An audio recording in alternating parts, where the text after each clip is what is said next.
And we're live.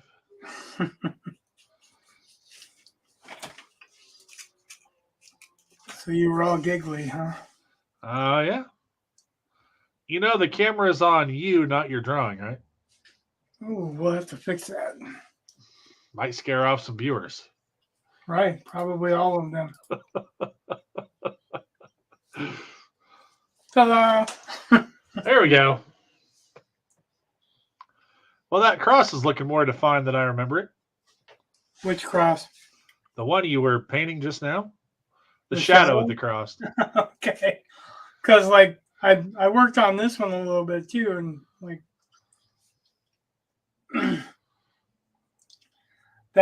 this is just looking a little bit more defined because I let it dry and darken. Oh, well, that would do it. But, yeah, that's what I was talking about, like, when you let the acrylics dry, they darken.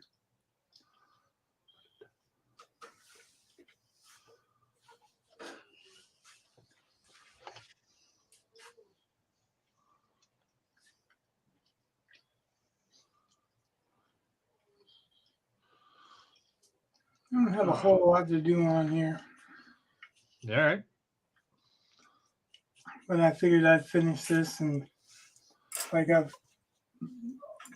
thought you got finished it last time because you signed it.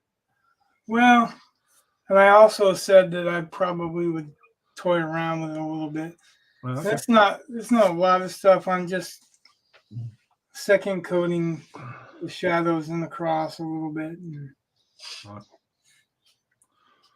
I was talking about throwing veins in, and I've only got the purple so that I can mix up a little bit to throw some veins in. Uh-huh. And the yellow so I can highlight. And I was talking about doing that too, about giving him some of the light source on him. And obviously the cross too.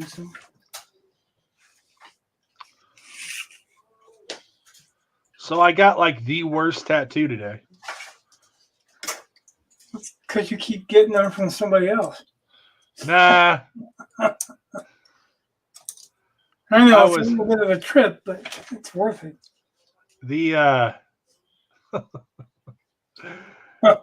No, they removed a polyp and they decided to mark the spot in my intestine. Ooh. So apparently they tattooed it. Yeah, I was gonna say like, they tattooed your intestine. I think that can be considered rape. Well, I think I signed off on that. So I did tell my friends, I was like, man, I feel like I had a night out with Bill Cosby. Like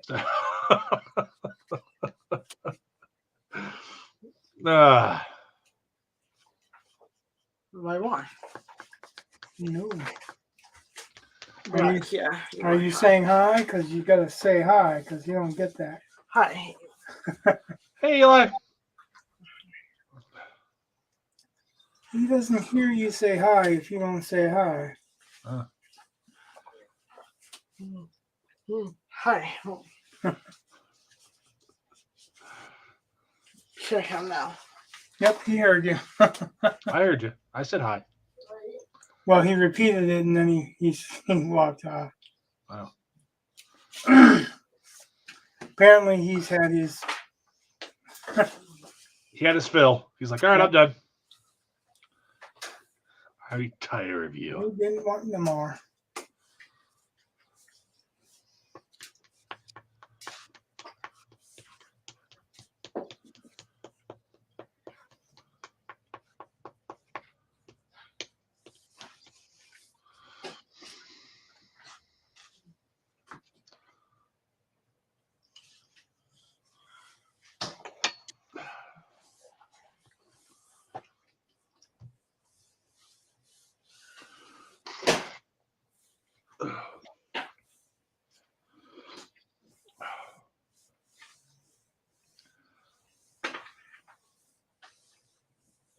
Sound like you got a cold.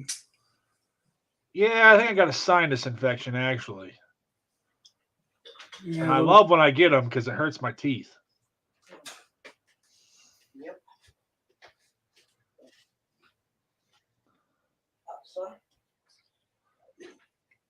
That was actually, I had a dentist once who was like, hey, when are you going to get that fixed? And I was like, what are you talking about? He's like, you got a polyp in your nose. I'm like, okay. Why does that concern you? He's like, because it's pressing on your teeth. I was like, oh. He's like, eventually it's going to push your teeth out. I was like, well, that's kind of a weird thing to hear from a dentist, but all right. When they removed it, it was as big as my thumb.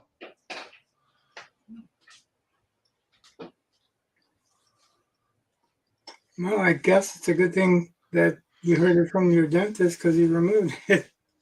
Well, I mean, the dentist didn't remove it, but yeah, I mean, I knew it had been there because I couldn't breathe out one nostril. But I'm like, yeah, whatever. I don't want surgery. But it's better without it.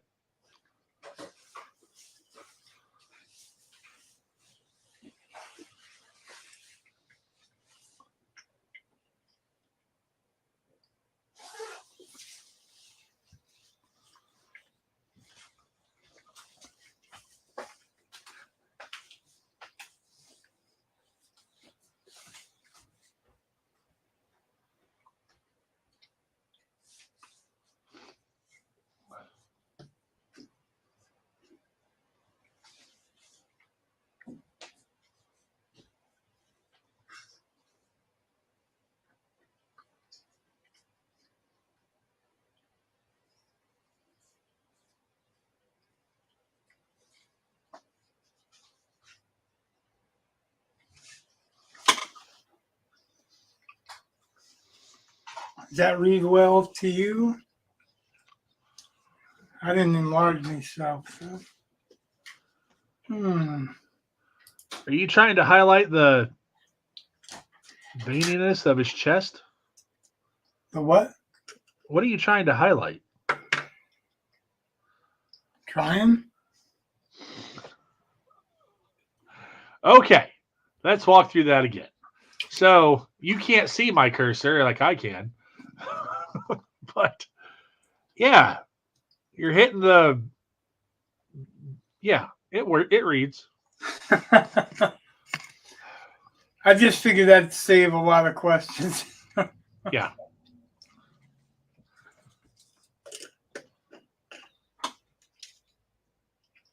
Yeah, so I didn't enlarge myself, so I didn't know. Oh. I couldn't see very well there, and I didn't know how well you could see because I didn't enlarge that panel. Oh.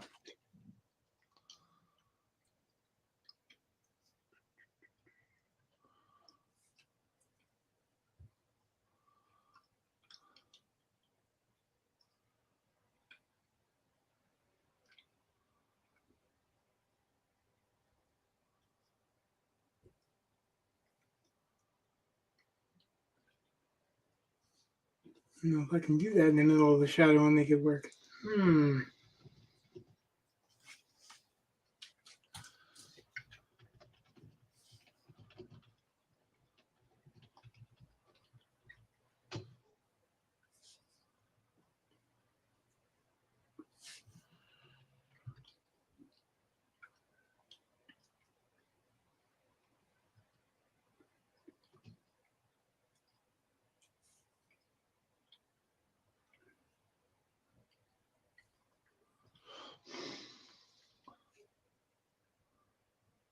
You okay?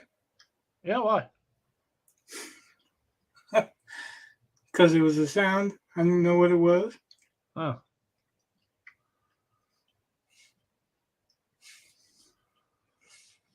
I have an idea for another, incredibly short story. I'm positive it's going to be like less than 3,000 words. Oh.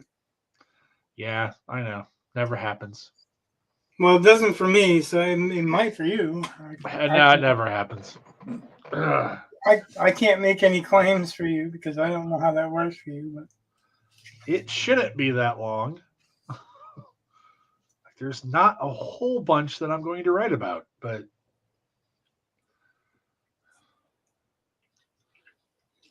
I've been trying not to write anything until I get the end and work from the end. Right. I've been trying to stay true to that. Well, I know the end of this, so Well, I mean, so I haven't been writing. I've been editing the 13th name, yeah. which I guess is just as good. Or I got to revise that that short story with Snurl and Umjat.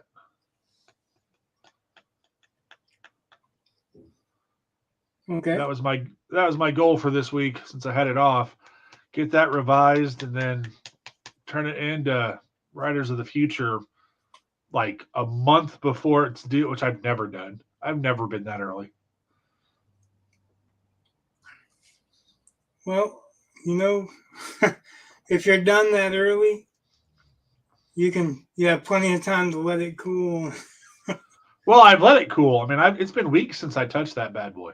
Oh yeah, I So know. I'm just telling you because like when I can let it cool and then come back and then let it cool again and come back into it. yeah, maybe So I'll see. like that's what I've been doing with the 13th name. I mean, I went through an editing pass and then I had like 4 people read it.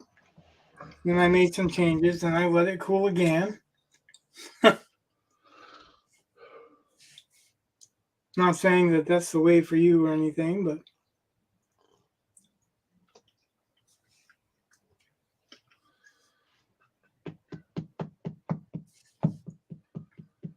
it is turning out to be the way for me, I guess. Kind of scared to think of it that way, though, because I don't want everything to have to wait 2 years for Yeah, me it's to not get where I sustainable. want to go.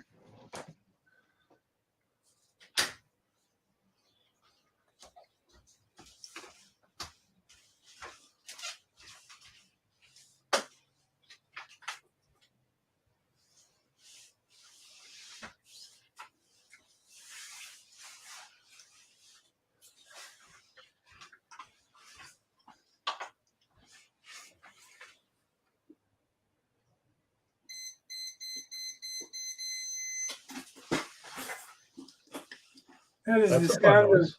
that is the sound of the keys being locked away from Eli. Ah,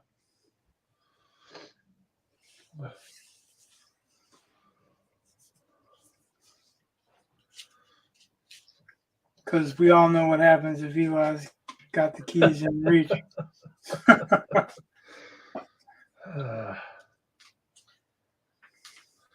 yeah. That was like the other night.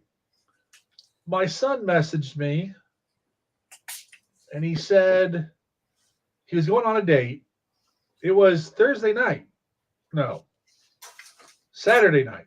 Saturday night because we were taking Thaddeus to the Christmas parade, and we had a date, and we left, and Whit was still looking for his keys, and so he messages us later. He said, "Sorry, I couldn't find my keys," which I thought was a little weird phrasing because I'm like, I don't care, like didn't hurt me, Yeah, whatever, it's not my date. yeah. So then we come home and my wife's car is gone, but his car is still there.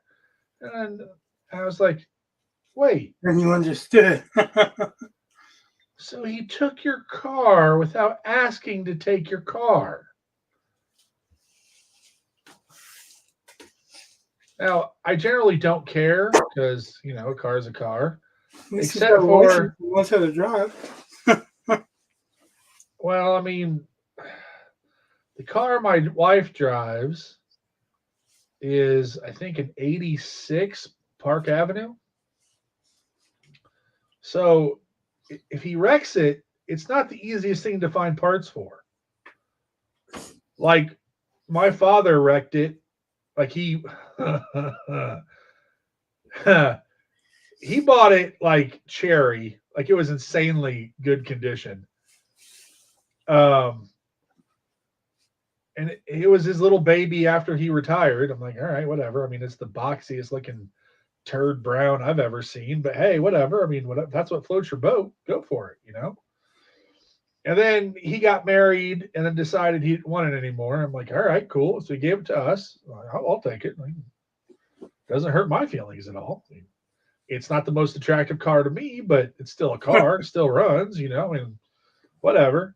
But when he had it, at some point in time, I think he took the brake off and it went backwards, and the door was open, so it bent the door backwards, and he had to like find a door several states away and then have it painted. And I'm like, dear Lord, this car is like the most expensive car I think he's ever owned, just because of this kind of stuff. Which might have been why he got rid of it. I don't know. But, you know, it runs, and it took like one season for the paint to die. But I was like, well, it's 40-year-old paint. I really can't get that upset. It was just kind of a shame. And the speakers all went to hell. And like within like 5 minutes, I was like, what the heck? Okay. And even, God, my brother-in-law is a car guy. Like he's worked on cars his entire life. And I forget what he was working on with it, but he noticed that the speakers were just sending out static. It was kind of annoying. So he just did the cheap and easy thing. He just disconnected that speaker. So then the next speaker decided to start doing that. It's like, God, oh, this is such an American car.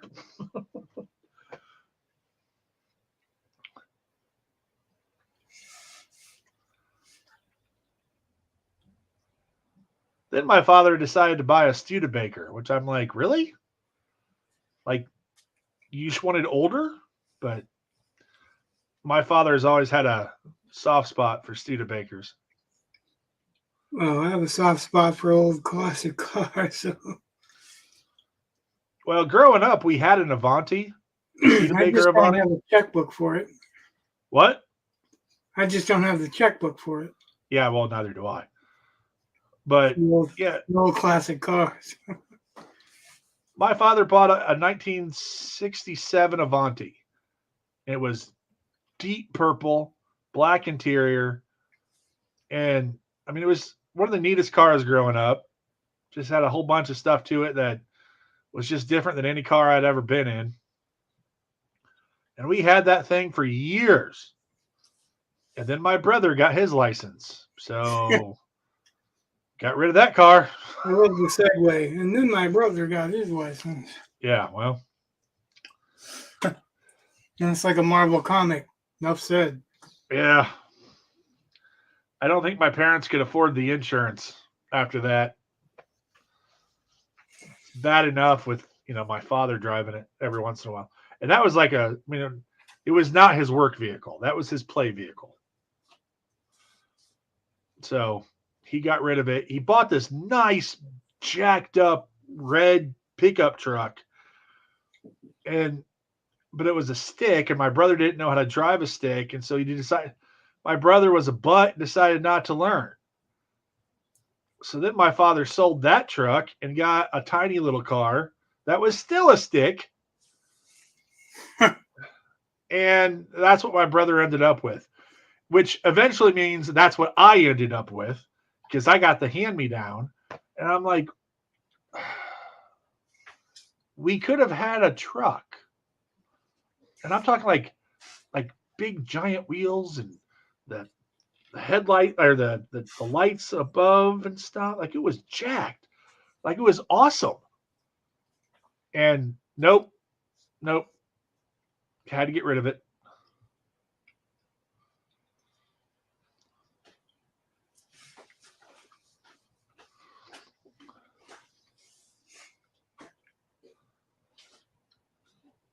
I'd probably say that my the favorite car that I've ever owned, I had a Datsun 280ZX. I loved that thing. Loved it. My wife, the first time she drove it, I was like, hold on. I went and I took pictures just so in case she wrecked it at all. Got any scratches, anything. Oh, that was the car I learned. You know what? When you love something like that, then you start getting worried about it, and then it just sucks. So once I had to get rid of it, I was like, you know what? I don't want to ever have a car that I feel that worried about.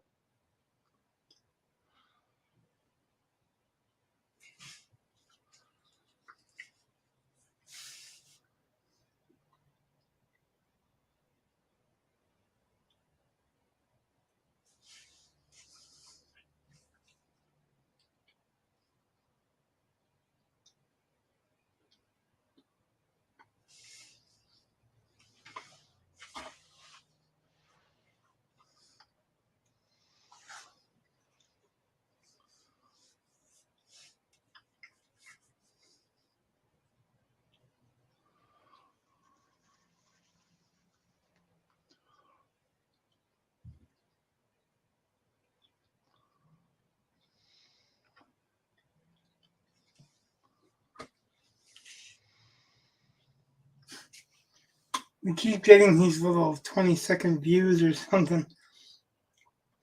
I'll look up and there'll be one viewer, and then They're I'll checking look out my back hat. up, and then there'll be no one there. What's that?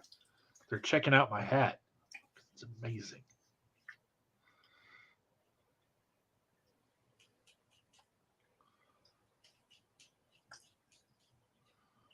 My son wanted me to wear the hat that we own that says, "Your dad is my cardio." I was like, no.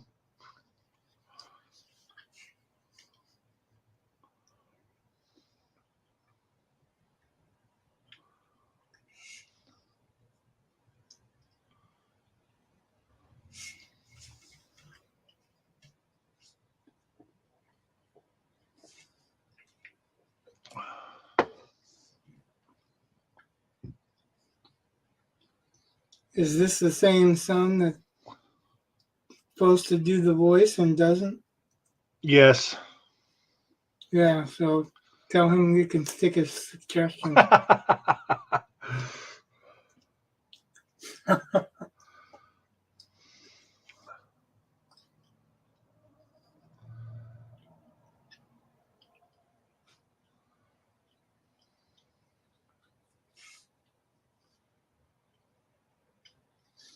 Tell him we might listen to Bonar.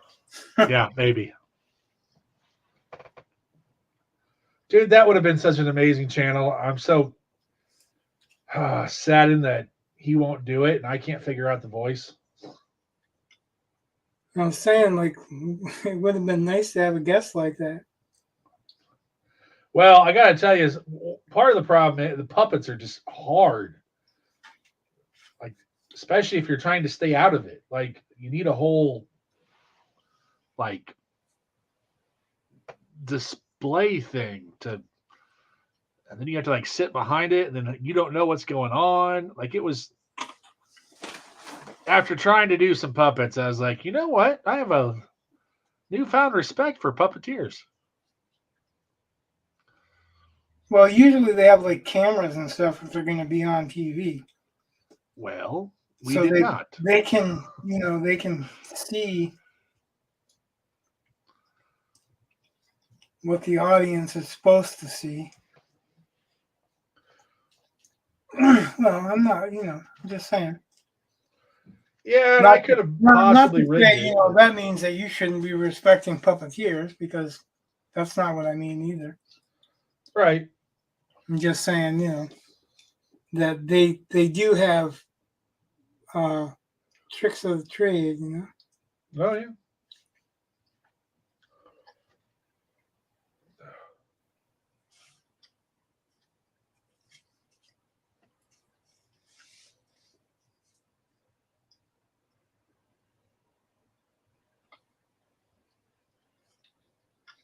Yeah, so I started thinking,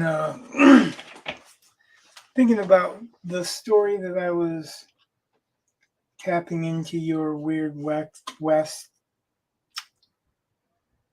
Yeah. Um, The one with the zombies and the factory thing? yeah. Yeah. Well, I started thinking. See, at the time, I just thought it would be pretty cool to have an adventure trying to save somebody from that shit. Yeah. Involving some historical stuff. And yeah,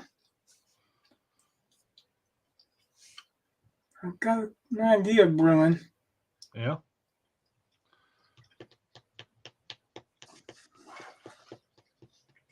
Because I was asking myself,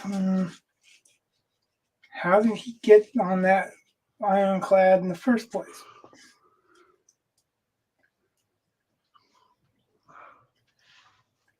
So I think I'm going to cannibalize some of that stuff into a new story. Can you read that better now? Yeah. Well, I did a lot of work, but I don't know. It's, yeah. Well, as I warned you, I will be right back.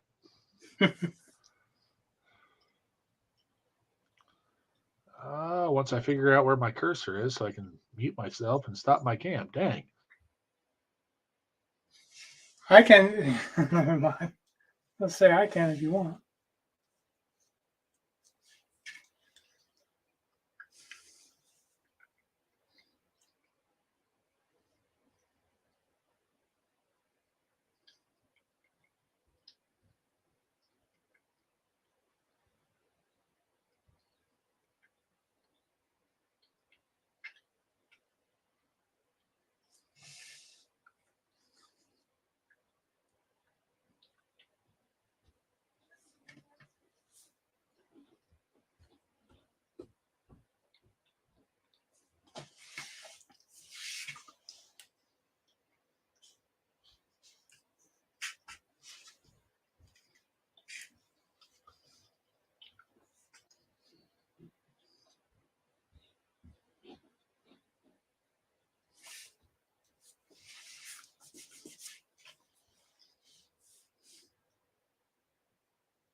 And we missed a comment.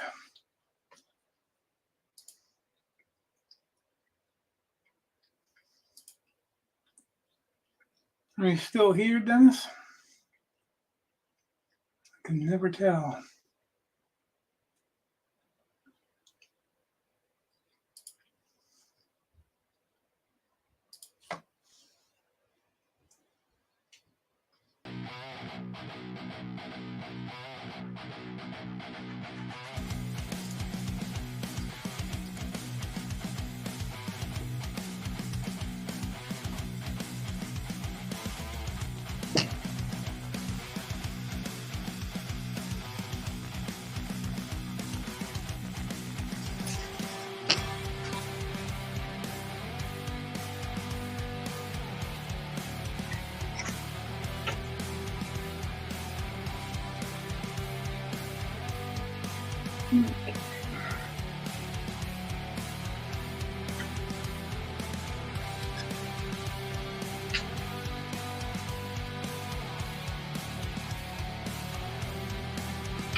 And I'm back. Oh.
We have a comment, neither one of us caught it. Oh, yeah? Oh, gosh.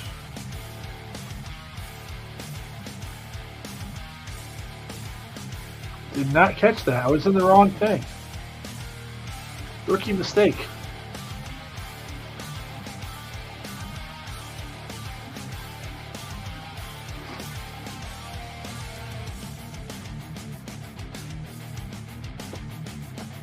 Yeah, that's what I said, man. Put the comments up on the screen. Oh. I'm like, are you still there? So apparently he's not.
you're familiar with Hemingway's theory, iceberg theory, right? Is that Hemingway's? Well, I mean, he talked about it. I mean, there's more than that is revealed. Like, you have to know more than the audience ever sees, that kind of thing. Yeah.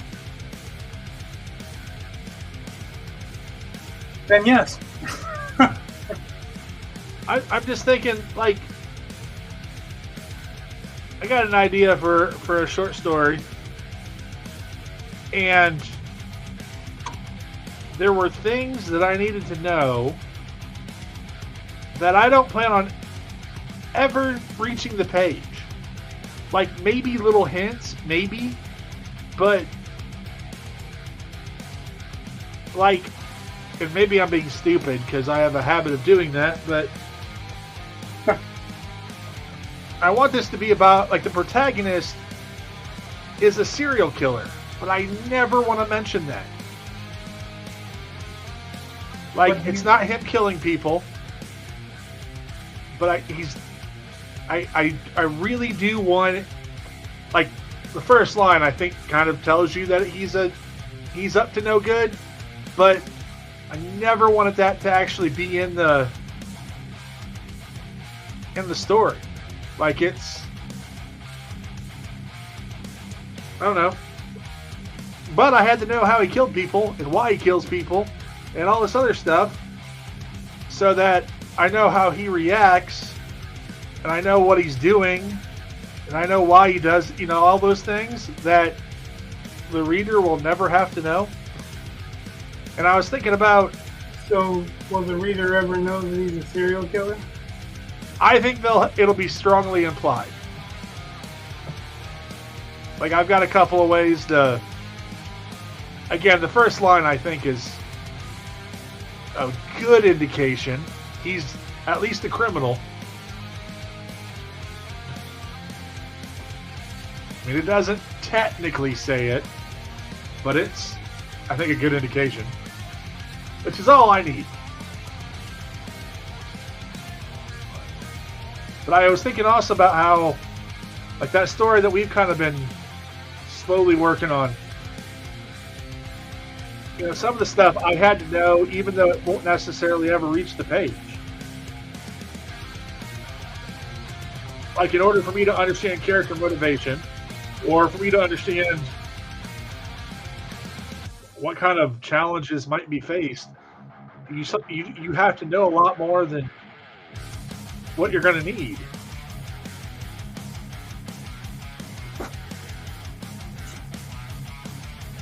By the way, I like how you're tweaking Goliath. And by tweaking, we're nearly an hour in.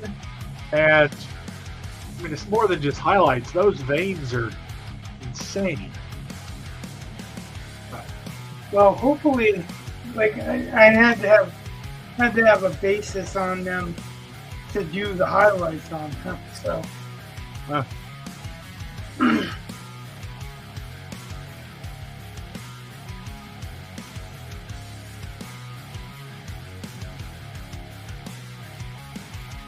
Yeah, I actually don't have a whole lot more that I intended to do. Just an hour. Well, I wasn't saying it wasn't going to take a while.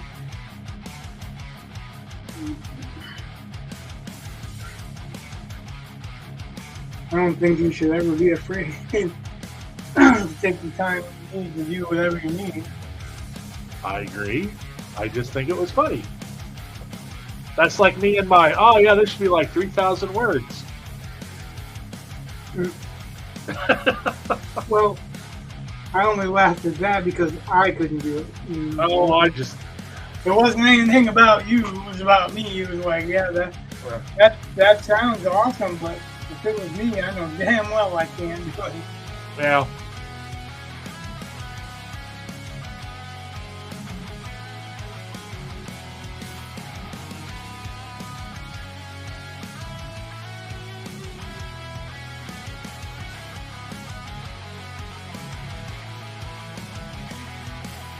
I was talking with my boys the other day, and one of them commented that they thought that the Green Goblin was basically Marvel's version of the Joker.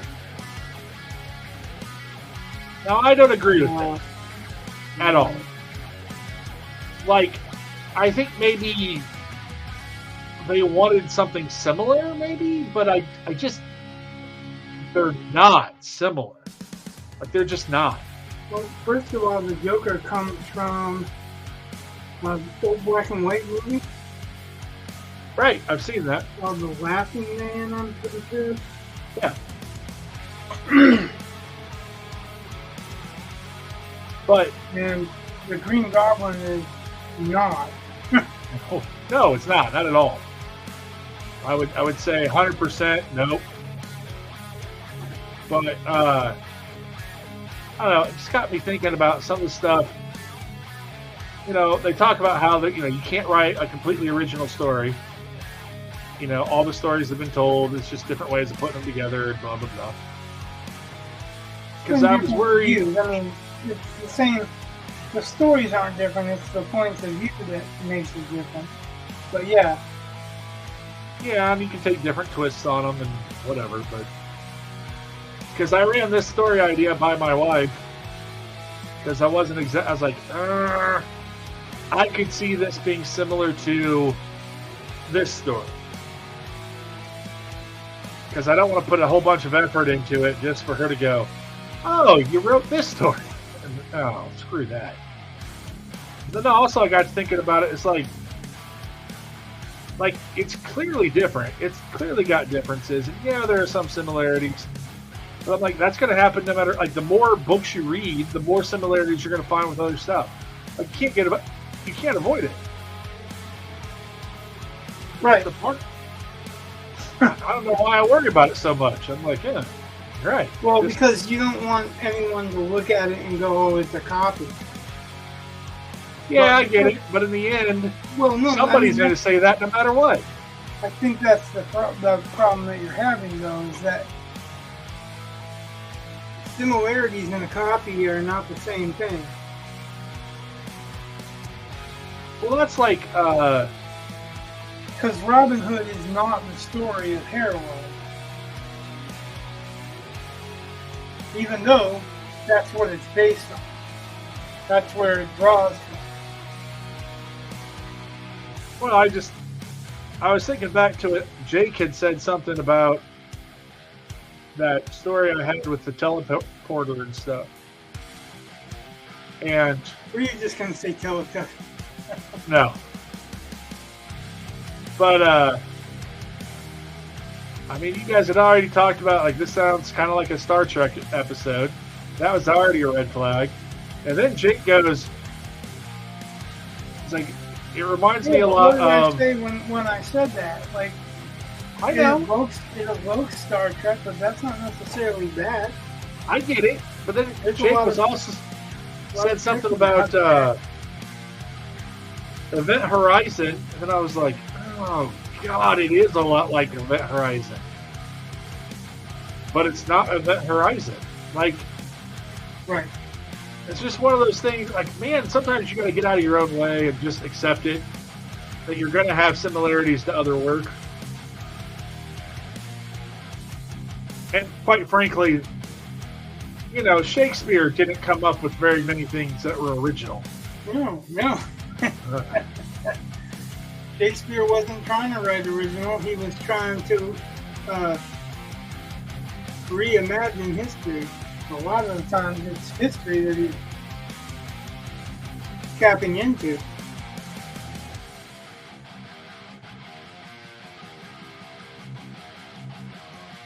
Ugh.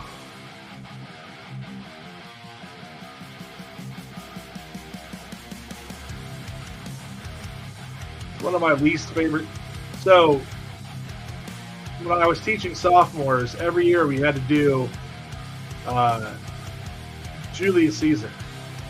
Yeah, you talked about that last time. You didn't like it. Yeah, I don't. It's okay for the first three acts. It's acts 4 and 5 are just,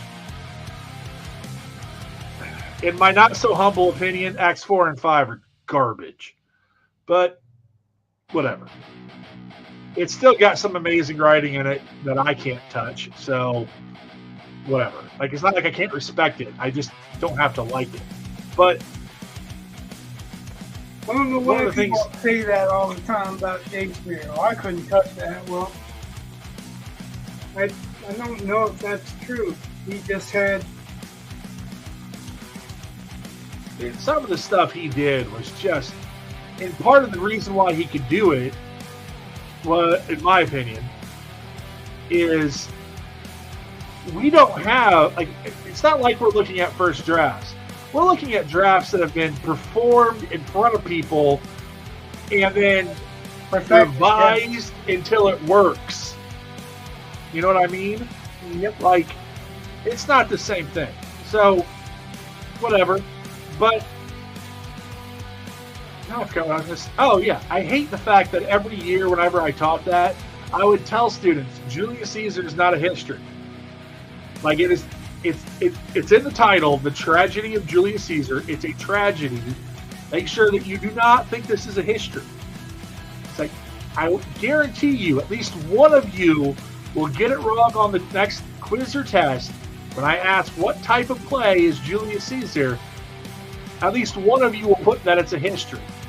And then you will argue with me that it is, you know, what else could it be? It's based on a real guy in history. And it doesn't matter how often, every year, someone always got that wrong. And Based on it, just like Braveheart, based on, but in reality, the princess in Braveheart that he got pregnant in the movie was like 12 years old or some shit, and they hadn't even come overseas. She wasn't even in the country yet. For Julius Caesar, I mean, the thing with Shakespeare is it's only a history if it's about the British royal family. If it's not about the British royal family, it's not a history.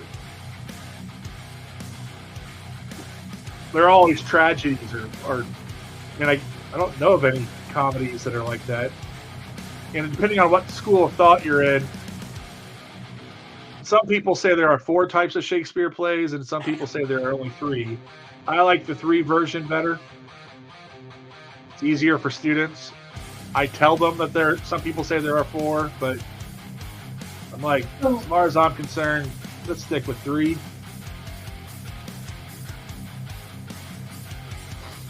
I've heard it explained that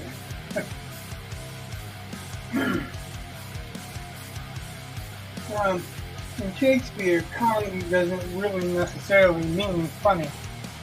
Nope, it basically means that nobody dies, or very few people die.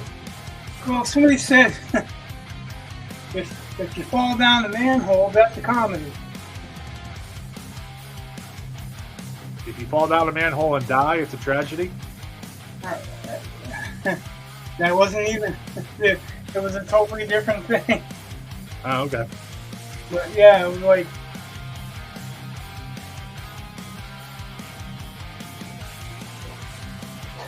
I think actually it was backwards. If you fall down a manhole, it was a tragedy, and something else with a death was a comedy. And I was like, really? If you fall down a manhole and die, that's a tragedy. If you fall down a manhole and fall in love with an albino alligator, that's a comedy. I think they were saying that's a comedy, though. That's whatever. I didn't say it was right. I mean, I don't know. That's the way I explained it, or was explaining it, the way I heard it. No, I normally tell my students that I'll look it up sometime and see if I can get that information to you. The way that it got to me. Most comedies end with a marriage, which means they're really all tragedies. That's what I tell my students.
see how that reads.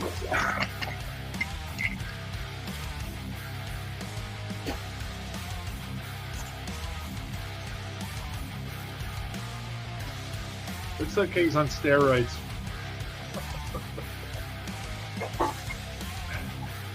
It's that purple veininess.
Because it's the point where I'm going to have to abandon it. If not, it's going to become a year-long project or some shit. And that's not what it was meant to be. It was meant to be just a little bit of color. Looks good. It looks like, it looks different, close up than on screen. And I'm looking at it on screen. I'm going to enlarge it for a minute.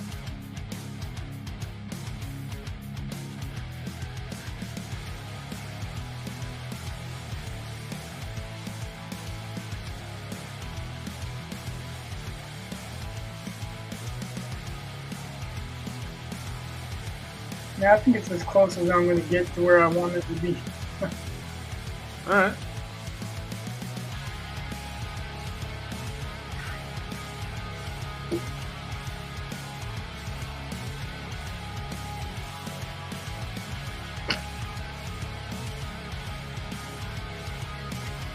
As always, all of that. It's the client being happy, but for what he's getting it for, he should be way, way happy.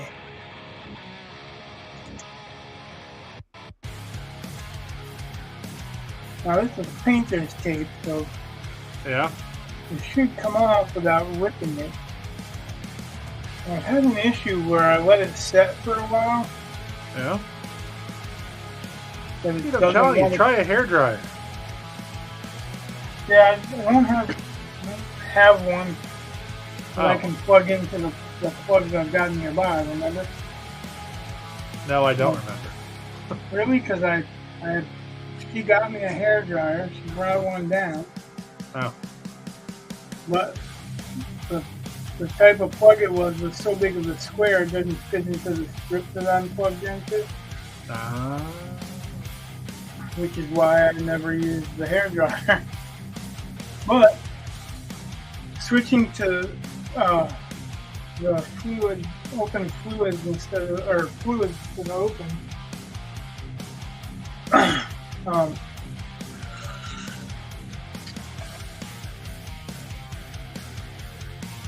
have it dry a lot quicker. See, it's already there.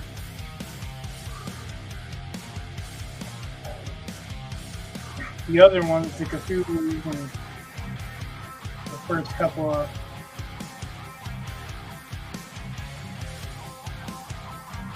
season warrior season, whatever. That stuff.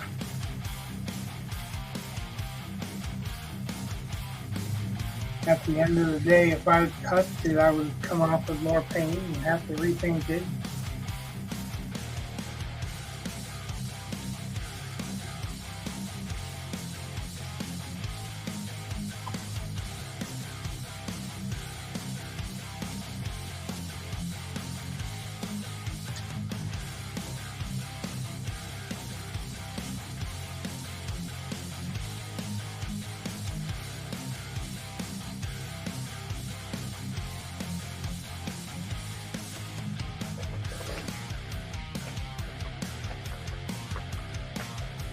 Actually, I think this has been less of a be right back episode the other night. than the others, right? That's because Joe was running out the entire time. I Yeah. left once. Yeah. Well, to be honest, like normally you have a situation to deal with the dog, but Yeah. it didn't seem like you had to deal with the dog last time either. Or this time so far. Well, I've kept my door open, and she's just laying here. For a while, she was just sitting up, staring at the door, all forlorn. And I'm like, really, dog? Like, why are you so sad? Now she's just sleeping. She's lazy.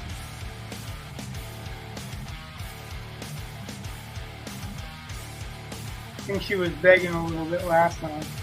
Oh, yeah. He's good at begging. Okay. Well, let's put it this way. When we got her, you could see her spine. She was so malnourished. Now, she looks like an overstuffed potato. Well, I guess that's a good thing. I like to call her last bite, because she always gets the last bite. Oh, yeah.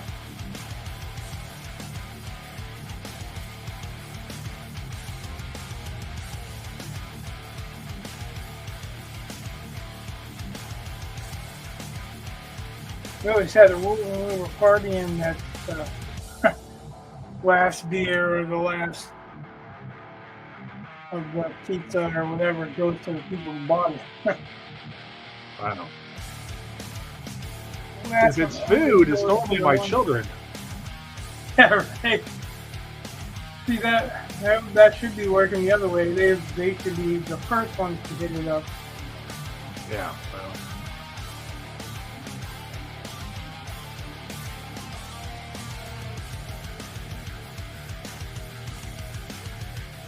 I had to tell my children. I said,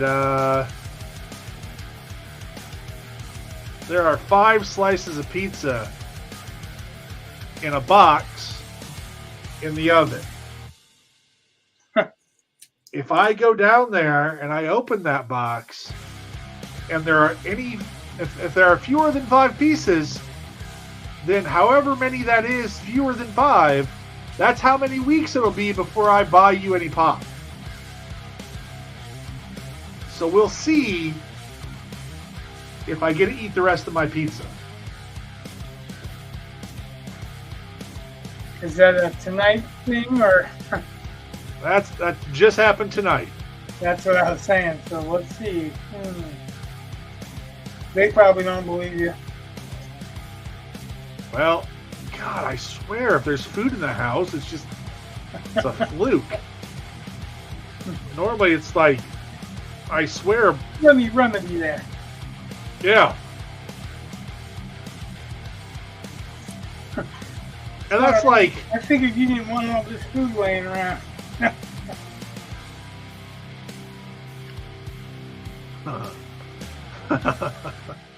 yeah, like I buy 4 pizzas. Like when we get pizza, I get 4 pizzas.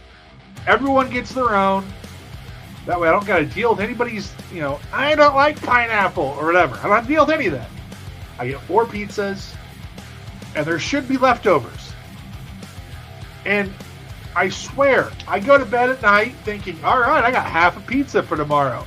Get up in the morning, gone. Like, you ate a pizza and a half.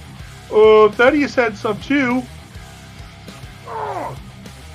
It's like, yes, you both had your own pizzas. Stay off of mine. I mean, I was warned about boys when they turn teenagers. Well, you were one, right? Come on. I was warned.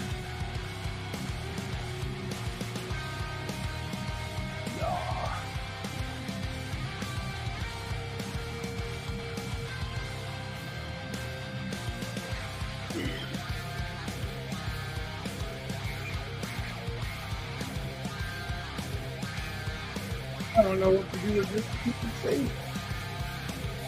Gotta go get a package to mail it out, I guess.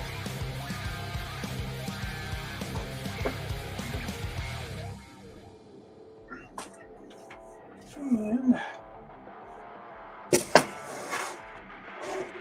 Look who it is. yeah, this guy's a lot darker, huh? Yeah. I just like how it's been sitting sideways in the background. Well, because it hangs by the hole. Yeah, but it's just kind of there, Teasing. Like, hey, Yeah, chillaxing. someday. Ugh. This is my tween piece.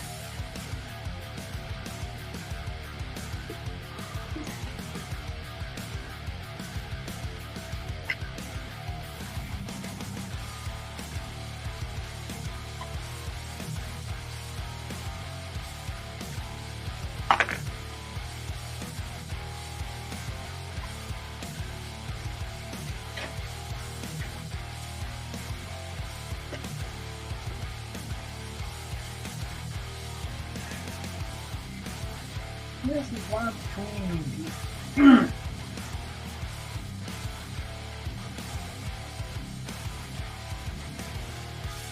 Don't forget to watch them. If they actually comment. We'll try to pay We attention. like the comments. Comment. What's that? I said we like comments, Right? except for the ones we ignore, because apparently Dennis Kelly, we ignored you. Yeah. Well, I did, I did say something. We tried. We're just inept. It's okay. I did get that thing, but I wasn't, I was paying attention to the thinking.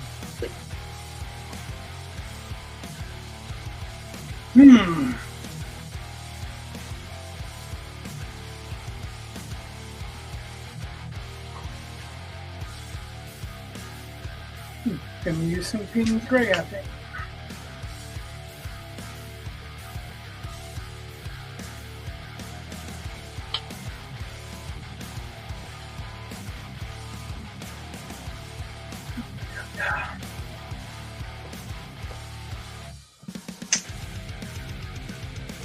Some marine blue.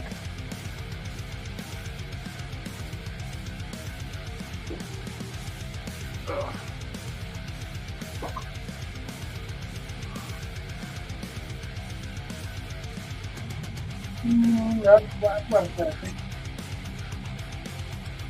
That's not perfect.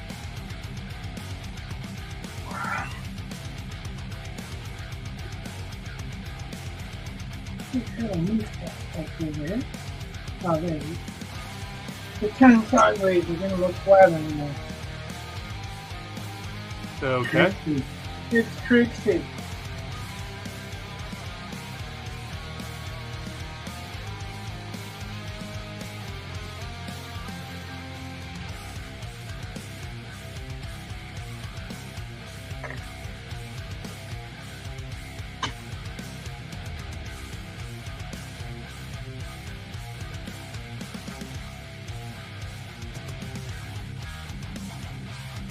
Yeah, I kind of thought somebody would have had something this weekend.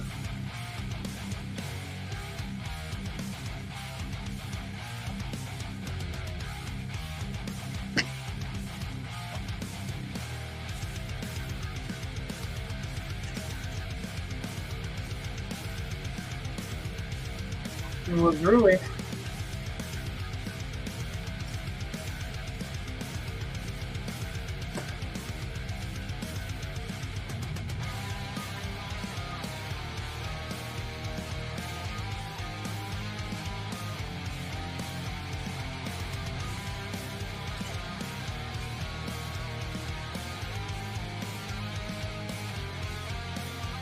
Really surprising that nobody has anything. Mark's been giving a lot of thought to his.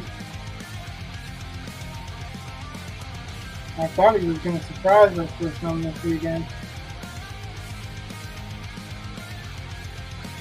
Jake surprised me too, because I thought he was going to have something.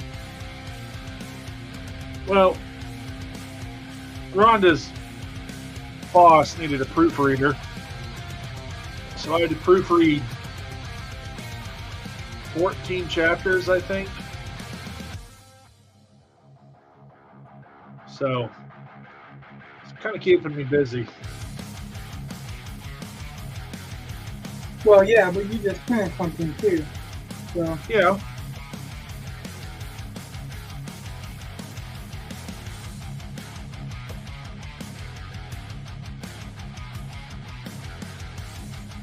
I think Jake said he had family over.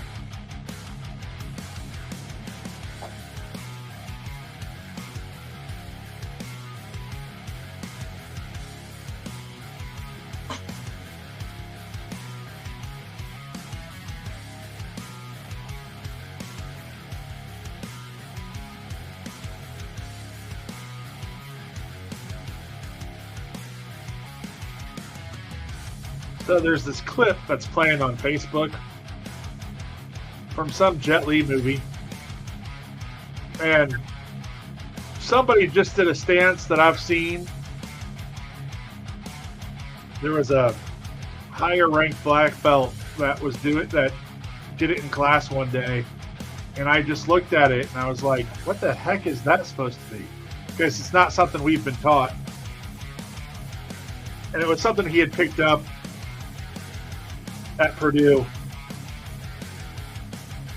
And it's weird because one of the hands goes out like this. Like you hold your hand this way.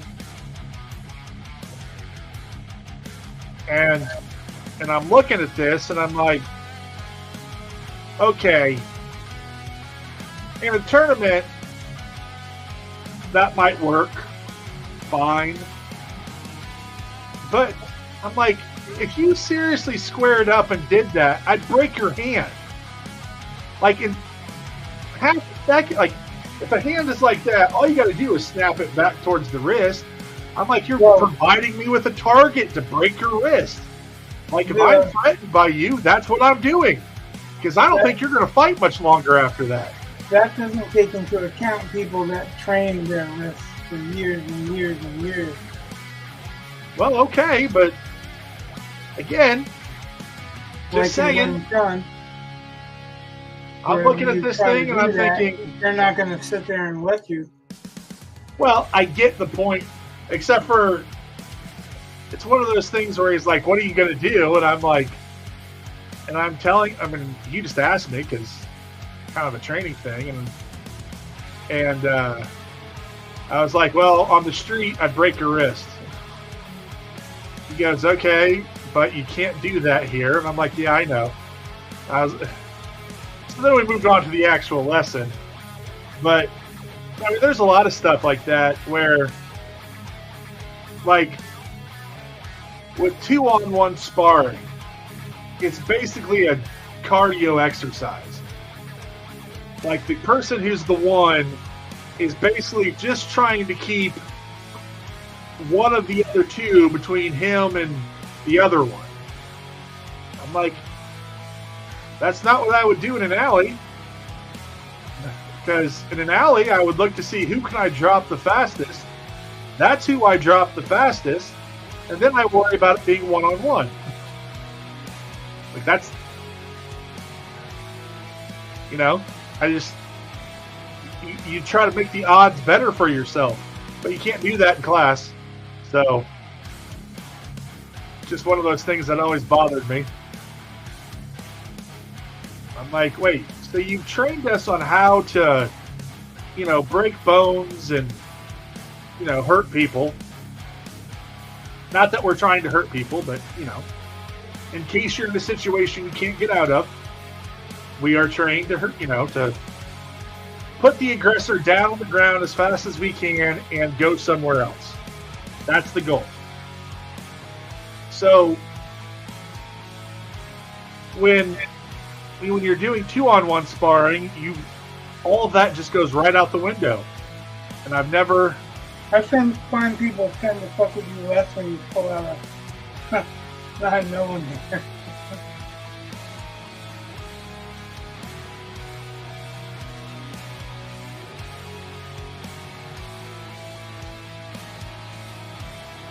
I still think the best advice I have for any kind of fight is don't get into one. That's the best.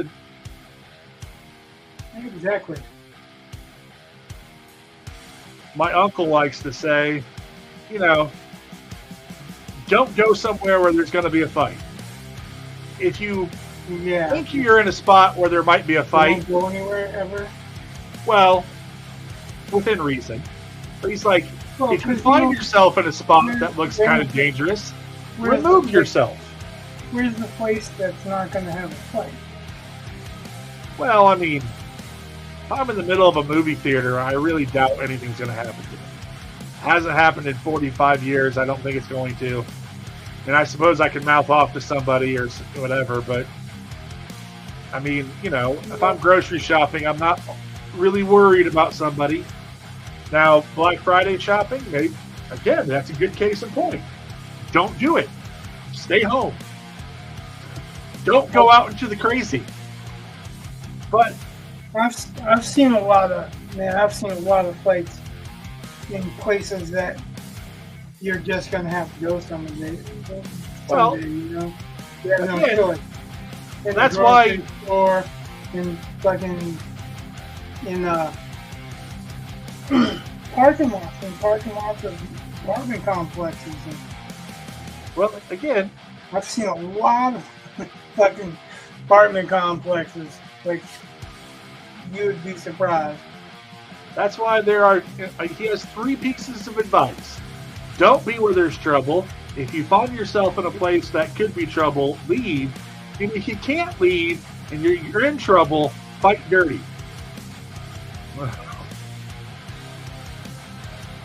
That was his advice. I've always thought, that's probably pretty good.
Yeah, I guess the fight dirty part is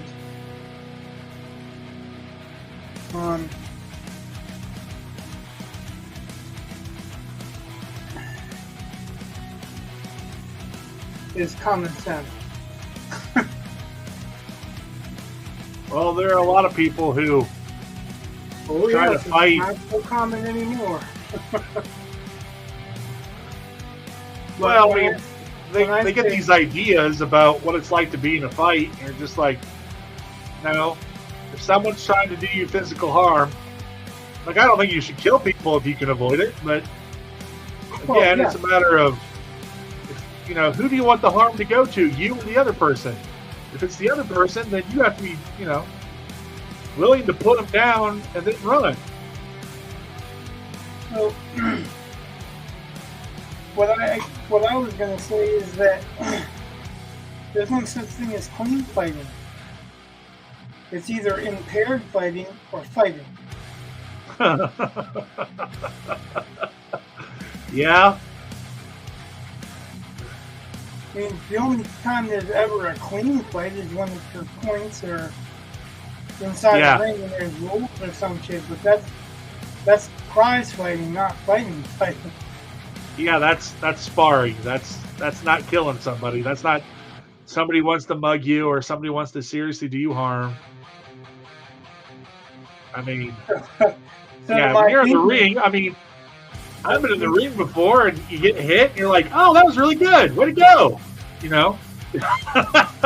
I'm not doing that in a real fight. Yeah. Oh, yeah, you tapped me.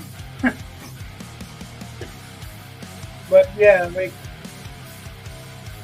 you say fight dirty, but, like, what do you mean? There's only one way to fight. You fight. I mean, if you need to grab a chair, you grab a chair. If it's there and it's available. That's what I'm saying. Like, it's not fighting dirty, it's just fighting. Fighting clean is fighting impaired. That's stupid. Oh, just give them the advantages. Yeah. Like, seriously, if you're going to fight.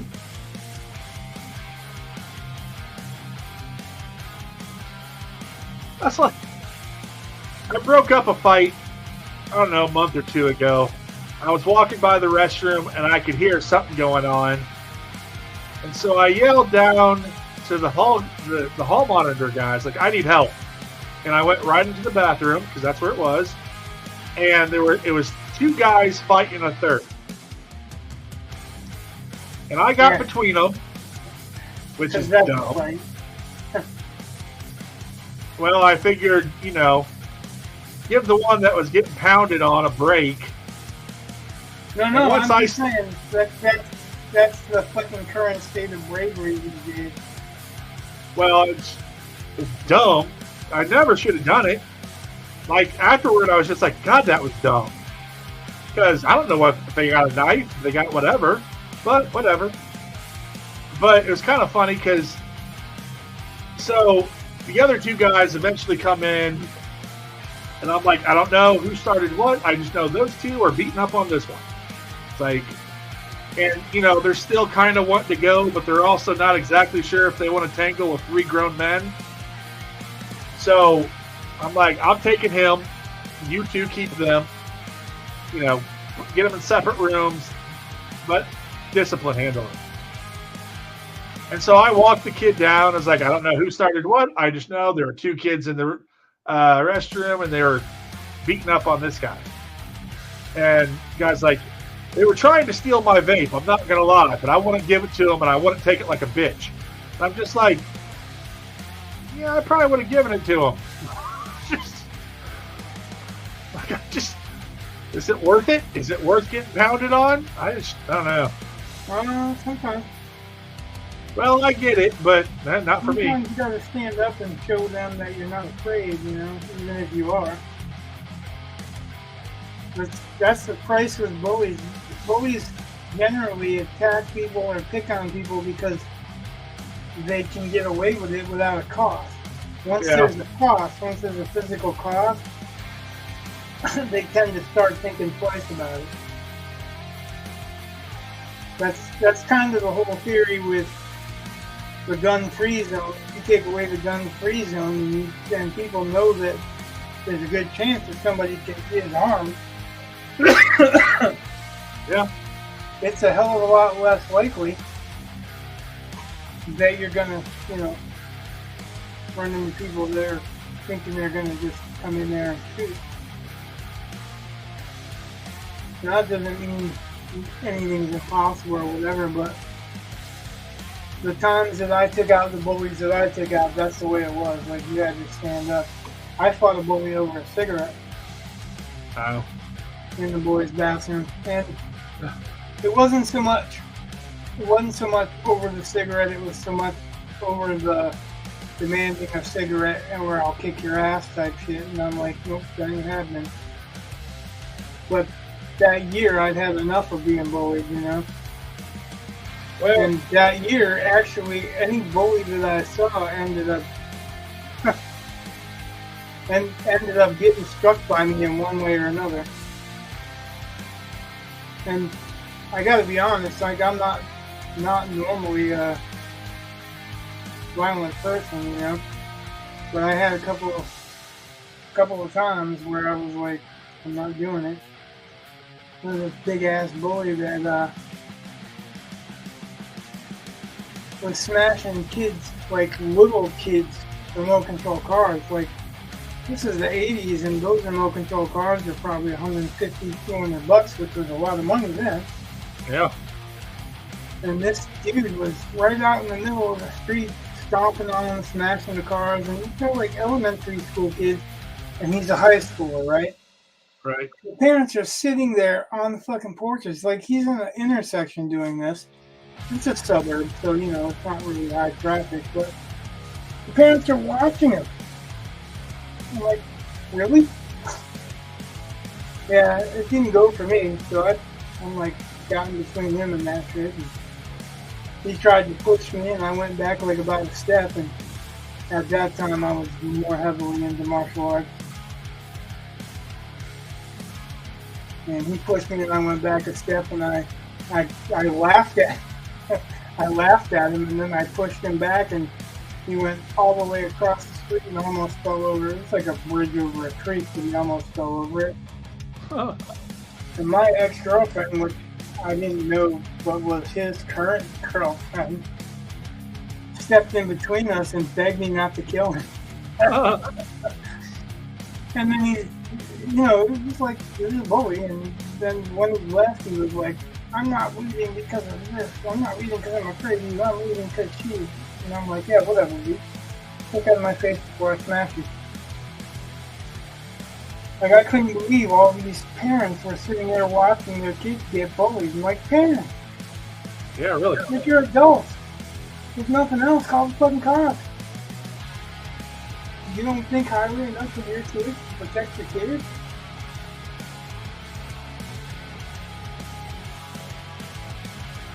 Yeah.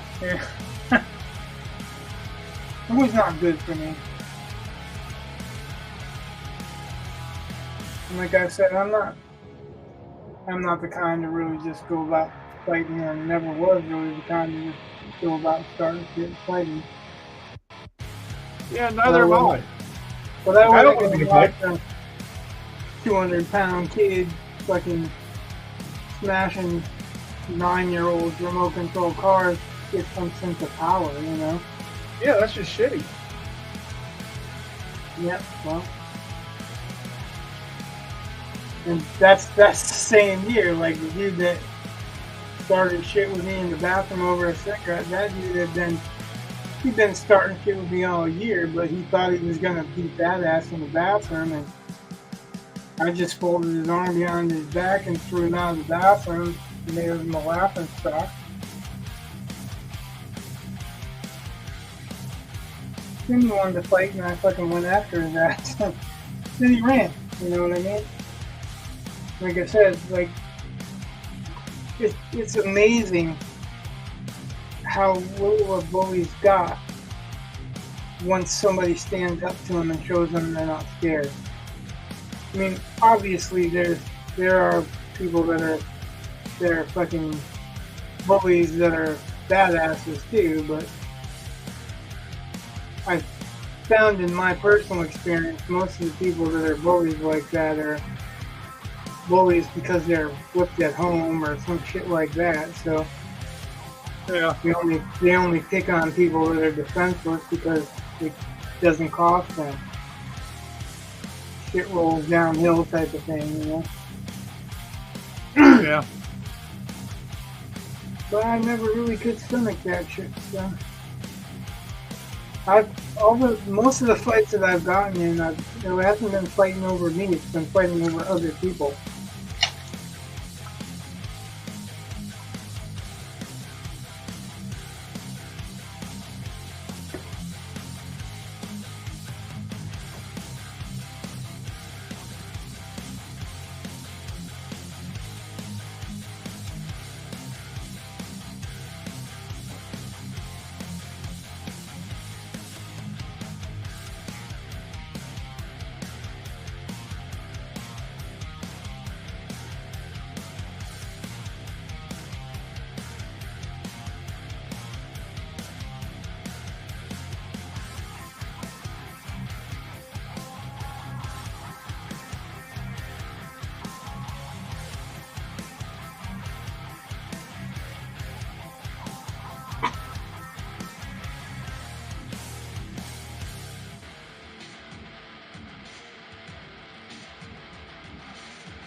Rich, in 12 minutes, it's going to be 2 hours, and I'm going to have to go. Well, like I said, this is my cleaning piece, and now the helmet and the faces got a little bit of a darker patch. Yeah. I'd have no problem with ending the stream early. I don't think there's many people watching anyway. Oh. Well, sorry. It's just I don't work tomorrow, but my wife does. So. All right. Well, she's in bed. She's giving me the. You can do whatever you want. Okay. But that doesn't really mean you can do whatever you want. Well, it just means that I have to want making her happy. So yeah, right. I will want to do that. Not necessarily the same thing, but hey.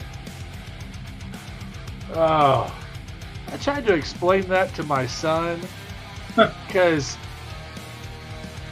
he would, like, I get that sometimes you can be right, but you don't have to correct the other person, you know? And my son insists on correcting other people, even if it gets him nothing but them being pissed off. And I'm like, dude, like, learn to read the room. Learn to figure out when is the appropriate time. Like, I get you can be 100% right, but that doesn't mean you have to say it. Like, just be secure in the knowledge that you're right. Correct. But like I always say, I'm wrong until I'm right. it's just I know what I know. there comes a point where it's like it's not worth the argument. Else knowing it until later.